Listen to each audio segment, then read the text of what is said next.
দিয়ে বাংলাদেশ আওয়ামী লীগ ক্ষমতায় আসার পথ তৈরি করে। এক পর্যায়ে 2007 সালের 11ই জানুয়ারি গঠিত হয় 1-11 সরকার। তাদের অধীনে 29 ডিসেম্বর 2008 সালে অনুষ্ঠিত প্রশ্নবিদ্ধ নির্বাচনের মাধ্যমে ক্ষমতায় আসে আওয়ামী লীগের নেতৃত্বাধীন 14 দলীয় মহাজোট। প্রধানমন্ত্রী হন আওয়ামী লীগ সভানেত্রী শেখ হাসিনা। তারপর থেকেই দেশে একের পর এক চলতে থাকে গণবিরোধী কর্মকাণ্ড। কাঁটাতারের ফেরারি ঝুলন্ত দাস, শিখাঙ্গনের সন্ত্রাস, পিলখানায় সেনা হত্যাকাণ্ড, আল্লামা সাঈদীর রায় ঘোষণা পরবর্তী গণহত্যা, হেফাজতের সমাবেশে গণহত্যা। আওয়ামী সরকার মুক্তিযুদ্ধের সময় সংঘটিত অপরাধের বিচারের নামে শুরু করে জামাত নেতৃবৃন্দকে হত্যার মিশন। 45 বছর আগের মীমাংসিত একটি বিষয়কে টেনে এনে সাজানো হয় যুদ্ধাপরাধ ট্রাইব্যুনাল নাটক। পরবর্তীতে এর নাম পরিবর্তন করে রাখা হয় আন্তর্জাতিক অপরাধ ট্রাইব্যুনাল। তথাকথিত আন্তর্জাতিক অপরাধ ট্রাইব্যুনাল জামাত নেতৃবৃন্দের বিরুদ্ধে একের পর এক ফাঁসির রায় ঘোষণা করতে থাকে। এভাবে আদালতের কাঁধে ভর করে তারা সম্পন্ন করে জুডিশিয়াল কিলিং মিশন। ফাঁসিতে ঝুলিয়ে একে একে হত্যা করা হয় বাংলাদেশ জামাত ইসলামের আমির মাওলানা মতিউর রহমান ইসলামী, সেক্রেটারি জেনারেল আলী আহসান মোহাম্মদ মুজাহিদ, অ্যাসিস্ট্যান্ট সেক্রেটারি জেনারেল আব্দুল কাদের মোল্লা ও মোহাম্মদ কামারুজ্জামান এবং বাংলাদেশের অর্থনৈতিক উন্নয়নের উপকার বীর কাশেম আলীকে। পাশাপাশি অবৈধ রায়ে দীর্ঘ কারাদণ্ড দিয়ে থুকে থুকে মৃত্যুর দিকে ঠেলে দেওয়া হয় বর্ষিয়ান রাজনীতিক সাবেক আমিরি জামাত অধ্যাপক গোলাম আজম, আল্লামা দেলওয়ার হোসেন সাঈদী, মাওলানা একে ইউসুফ, মাওলানা আব্দুস সোবহান সহ অন্যান্য নেতৃবৃন্দকে। সোনার পাখিরা একে একে উড়ে যায়, ভেঙে ভেঙে হৃদয়ের সকল বাঁধন। নেকড়ের উল্লাসে কাঁপে জনপদ, বঞ্চিত জনতা হৃদয় কাঁদনা। সোনার পাখিরা একে একে উড়ে যায়, ভেঙে ভেঙে হৃদয়ের সকল বাঁধন। এভাবে রক্তের ওপর দাঁড়িয়ে সরকার ক্রমেই সব ক্ষেত্রে নিজেদের কর্তৃত্ব প্রতিষ্ঠা করে নেয়। তারপর থেকে একে একে 16টি বছর পুলিশ, বিজিবি সহ সকল আইন শৃঙ্খলা বাহিনী এবং দলীয় সন্ত্রাসীদের দিয়ে দেশবাসীর ওপর চালাতে থাকে কঠোরতম দমন পীড়ন। হরণ করে নেয় নাগরিকদের সমস্ত মৌলিক অধিকার, কেড়ে নেয় জনতার প্রতিবাদের ভাষা।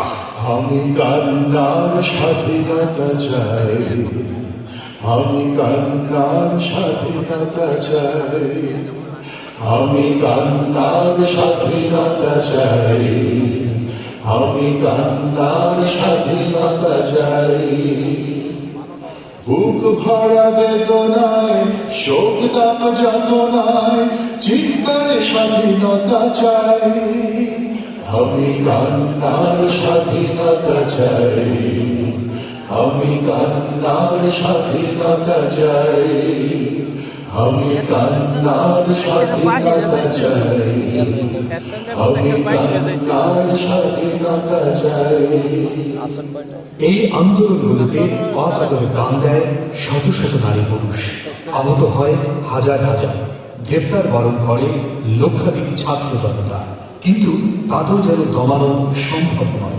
কারা রইল কপাট, কারা রইল কপাট, ভেঙে ফেল করবে লোপাট, রক্ত জমাট শিকল পূজার বাসনে বেদি।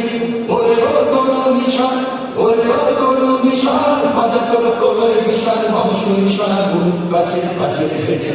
কারা রইল কপাট, কারা রইল কপাট, কারা রইল কপাট। কিন্তু তারপরে হাসিনা সরকারের কোনো ভাবান্তর নেই। তা তখনও জাতিকে উন্নয়নের ফেরিস্তি শোনায়। দেখুন তোর দিনবায়ন, রাস্তা জুড়ে খড়গ হাতে দাঁড়িয়ে আছে উন্নয়ন। দেখুন তোর দিনবায়ন, রাস্তা জুড়ে খড়গ হাতে দাঁড়িয়ে আছে উন্নয়ন। প্রধানমন্ত্রী তার শপথের বিপরীতে গিয়ে দেশকে দিয়েছেন চরম অরাজকতা, নৈরাজ্য আর জনভোগান্তি। হায় তার রোশানল দেশটা আমার, মানচিত্র হল ক্ষত বিক্ষত, লজ্জিত পতাকা আর সবুজে, স্বাধীনতা তুমি আর নেই অক্ষত, স্বাধীনতা তুমি আর নেই অক্ষত। তুমি যাচ্ছ হেরে স্বাধীনতা, আধিপত্যের কাছে বারবার, তুমি ফেরালি বিরুদ্ধে বাঁচাতে পারোনি বিশ্বজিৎ অপরাধ। তুমি যাচ্ছ হেরে স্বাধীনতা, আধিপত্যের কাছে বারবার, তুমি ফেরালি বিরুদ্ধে বাঁচাতে পারোনি বিশ্বজিৎ অপরাধ। সর্বশেষ জুলাই 2024 সম্মিলিত ছাত্র সমাজ আদালতের কাঁধে ভর করে বাতিল হয়ে যাওয়া গোটা পদ্ধতি ফিরিয়ে আনার প্রতিবাদে আবারও রাস্তায় নামে। এবারও সরকার তাদেরকে একইভাবে দমনের পথ বেছে নেয়। প্রথমে তাদের গায়ে বিশেষ ট্যাগ লাগাতে চান স্বয়ং প্রধানমন্ত্রী। তার মানে কি মুক্তিযুদ্ধ সন্তান নাতিপুতি কেউ মেধাবী নেয়, তত রাজাকার বাচ্চারা নাতিপুতি প্রধানমন্ত্রীর এই কথা সেই মতো দিলে তরুণ ছাত্র সমাজের মনে প্রতিবাদের খরচা হয় সে বাতিল। ছাত্র সমাজের এগুলো রূপক ধর্মী স্লোগান ও প্রতিবাদ সরকারকে আরো প্রতিশোধ পরায়ণ করে তোলে। 15 জুলাই ঢাকা বিশ্ববিদ্যালয়ে বৈষম্য বিরোধী ছাত্র সমাবেশে লেলিয়ে দেয় তাদের লাঠিয়ার বাহিনী ছাত্রলীগকে। 16 জুলাই সারা দেশে আরো ব্যাপক হারে ছাত্ররা রাস্তায় নেমে আসে। সেদিনই শহীদ হন আবু সাইদ, মীর মুগ্ধ সহ আরো বেশ কয়েকজন। কিন্তু ইতিহাস পড়ে পড়ে জেনেছি চিরকাল অবশেষে দেশ প্রেমিকেরাই জয়ী হবে। বুলেট বেয়োনেট গুম খুন হত্যা সন্ত্রাস কারাগার নির্যাতন সেই বিজয়ের পথে এক একটি ফলক মাত্র। একটি বুলেট তো বড়জোর একটি বুকে ফোড়ফোড় করতে পারে, কিন্তু একজন শহীদের এক ফোঁটা রক্ত নিমিষে লক্ষ কোটি জনতার মনে জেলে দিতে পারে বিপ্লবের দাও দাও আগুন। সে আগুনে পুড়ে ছাড়খাড় হয়ে যেতে পারে কুচক্রের নরম ফোমের গতি। বাস্তবেও হয়েছে তাই। বুলেট দিয়ে ছাত্র জনতার বিপ্লব রোখা যায়নি, বরং সারা দেশে দাবানলের মতো তারও তীব্র গতিতে ছড়িয়ে পড়ে। ছাত্র শিক্ষক নারী পুরুষ আবার বৃদ্ধ বনিতা সবাই একযোগে রাস্তায় নেমে আসে। সবার কণ্ঠে ধ্বনিত হয় একই দাবি।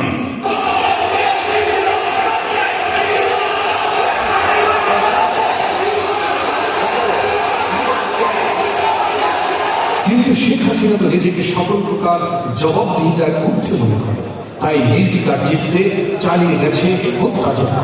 17, 18 ও 19 জুলাই সারা দেশে নিহত হয় কয়েকশো ছাত্র, শিশু ও সাধারণ নাগরিক, আহত হয় অন্তত 2000।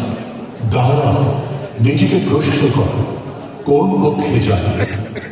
তোমার বুলেট মানুষের বুক লক্ষ্য করে চলে যাচ্ছে, তোমার বুলেট মানুষের মাথার খুলি উড়িয়ে দিচ্ছে, তোমার বুলেট মানুষের হৃদপিণ্ড স্তব্ধ করে দিচ্ছে। তুমি গুলি ছুটছ মানুষের দিকে।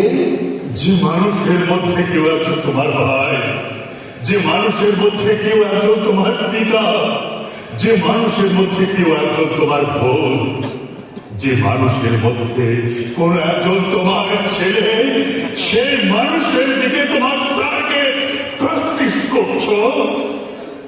দাঁড়াও, নিজেকে প্রশ্ন করো, কোন পক্ষে যাবে?